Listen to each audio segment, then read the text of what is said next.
Welcome back to Judge Angel's All Stars. And yes, we have another star. You may just be a star. Contact us and let us know. Today we're so honored to have with us John H. Hudson. And this is his book. It's called Choosing the Right Path. And be prepared. What is that saying? That if you don't plan, well, you yes. plan to fail or something like that. If you don't plan, you will plan to fail. It's something like that. It's yes, close I have enough. heard You it. get Yes. the idea. It's important to plan. Our guest today is John H. Hudson. He is the author of the book. John, how did you happen to write this book? Well, it was a very interesting process. I was, as a baby boomer, and I'll talk about that a little more later, but in that cohort, I was at the age when I was thinking about retirement. But I wasn't ready to go home and kind of sit on the porch and watch the grass grow. My feeling was, look, I've done this, and I've been in the area of human resources for over 40 years. And I was thinking to myself, if I am about to do this, I want to turn the chapter in my life. I want to turn a new page. And so I was thinking, well, what would that be like? I know that I don't want to do what I'm doing for another 10 or 20 years. In the area of human resources, I'd done everything. At the time, I was vice president of human resources in a major corporation. And so I just wanted to turn over a new leaf. So I started talking to some of my friends. And I would say to them what I was thinking. And many friends who were my age would say, you know, that's funny. I'm sort of in that same spot. You know, I think I'd like to do something different, but I don't know what. So as I started thinking about that, let me just ask you a couple of questions because you're hitting on so many points that it's a nice narrative, but I want to get more details. Yeah. You talk about the different careers you've had. Right. What are some of the careers you engaged in? Well, my goodness, I started out as a salesman with an oil company in Ohio, and from there, I went into the consulting business in New York because of my area is what's called organization development and leadership development. And so leadership development. Right. And we're going to tap into that one. And I had done a lot in that area. And so as I was thinking about some of the people that I'd worked with within the organization, one individual that I'd worked with had come to me and said, look, I'd like to do some work in your company. I brought her in. She had a consulting company and then asked me if I would be willing to join her in her company doing consulting. So I left the oil company, went to New York and joined her company to do consulting there. From there, I had a client in California as a consultant. That client asked me to come in and join them as the head of HR, and so I did that. And had a good career there, and as a part of that, lived in the Bahamas for 4 years because poor baby. we had a chemicals plant there that I went down to be the head of HR for. I came back to the States from there, and actually how I got to Las Vegas is I joined Alliance Gaming here in Las Vegas. Now, what companies did they own? Because some people don't have that background. Alliance was the situation with Alliance is that it was a new company. It was a startup when I came, and the head of the company was a person. He was a banker in New York actually, and he had hired a CEO who was a friend of mine. And so they had bought several entities to try to put together. Bally, the operations element of Bally Gaming was one of them.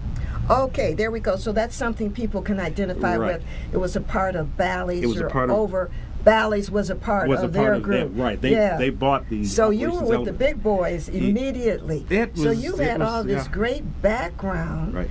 Right. And who did you target this book to? Well, initially it was targeted to me.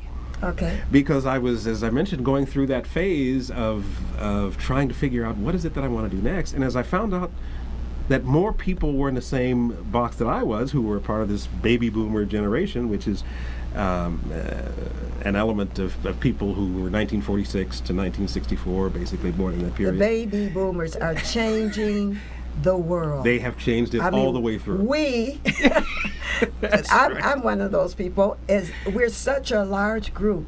It's like we're a mass just moving through. Exactly. And Exactly. everything is mowed down as we come through and change. That's who we are. And I like That's to who we say are. elevated Right, because of us. Right.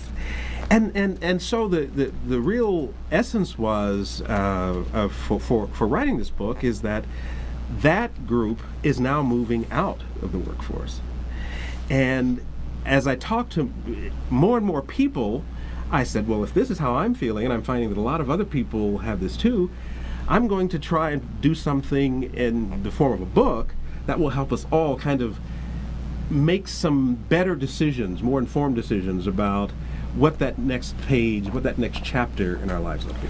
Now I have to ask you, because there's so many people watching you today and at a later date who have a book in them. How did you get started to write the book? It was in the mind, Right. in the heart. How did you get that hand moving? You know, it was in the heart, and it was something that was very close to some things that I was feeling. So it was very easy to do that, because it was just a matter of laying out on paper. And because one other area is that because of the background that I have, doing a lot of lecturing, I was with Harvard and Stanford for a while as the adjunct faculty. I did programs there. I'd done a lot of presentation, a lot of writing, and so it became sort of easy for me to do it because I had a message that I wanted to get out. Yeah, yes. Well, so what was your immediate plan? You're looking toward retirement. What was one of the first things you decided had to be done? Well, the one thing that I take people through, and even today I do a lot of coaching with executives and others, people who are thinking about retiring. And so one of the things that I had to do first is to really look at what is it that I really enjoy doing. What's this next page look like? And one of the things that I have people do is a very simple exercise, is to just take a piece of paper and put a line down the middle of the piece of paper. And on one side of that piece of paper, what I did was I listed those things that if I could design my day, how would I spend my time? What sort of things would I like to do? The things that I truly love. And then the other side of that paper, I listed those things that I wanted to avoid like the plague. Didn't want to get involved in those at all. And so as I did that, it helped me get more in touch with what I truly love. And what I love is I love to be with people. I love to be in a consulting kind of role, a teaching kind of role. And that helped sort of inform my choice of going forward. And that's what I have everybody do who works with me. Is the first thing is to really get in touch with what your real desires and needs are. The second thing that's really important is to decide the lifestyle in retirement that you want to have. What you have to come to grips with is that it's very difficult in many cases to maintain a lifestyle in retirement that you had when you were working. And some people want to be able to do that. Well, if you want to do that... Ding dong, ding dong. Wake up, folks. He's saying something very crucial here. You're living good now. Do you think you're going to live that way in retirement? Exactly. And in It most requires cases, thought, doesn't it? requires a lot of thought. And in most cases, you've got to be prepared to scale back a little bit. Some people are very fortunate. They've got good investments. They've done very well in the market and so forth, and can do that. Most people can't. So what I have people think about is, if you look at yourself today, and you look at your surroundings, you've got a nice house, you've got nice cars, you do whatever. That's sort of who you are, and that is your self-image. Yes, it is. And we're going to return right after this message. And John Hudson is going to continue to tell us what the right path is truly about. See you in a minute. It just